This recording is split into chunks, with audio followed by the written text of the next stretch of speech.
Sige na. So, having internet is not enough, di ba? Kung ikaw lang may isang online sa Facebook or what. Like for example, about the include educational resources, job opportunities, career information, and more. So kung may internet ka naman, hindi ka wala mag-research, hindi ka mag-ita sa data online, simply, or kasama educational resources, di ba? By some, nowadays, ang atong mga retornan, gusto mo pumunlihan sa internet, na-research na lang. YouTube man, hindi ka pamati sa mga educational content sa YouTube, di ba? Quality content, diyan po na, sa YouTube.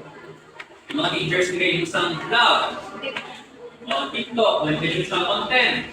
Job opportunities. Di ba? Aware ka kung din sa programa pwede applyan. Pero sa quality content. And healthcare information, may mga doctor yung nag-bakal sa information online. And more, mga other opportunities, most commonly ko sa internet. Okay ba? For example, what?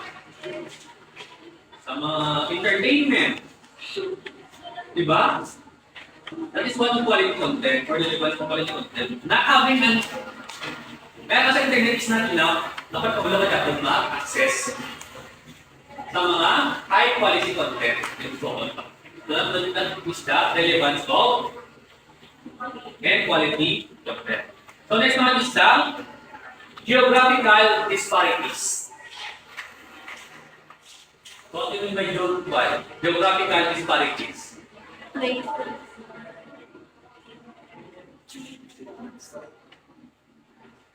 According sa picture, what do you mean by urban and rural areas? City and province.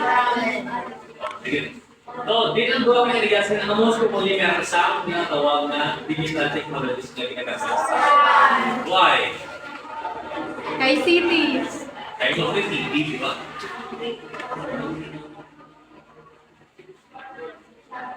Ang rural naman, sige rural.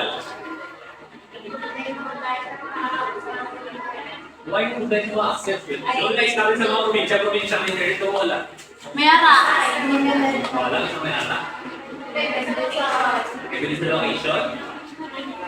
So, what do you mean by geographical disparities? Sige na, wish mo kong goal.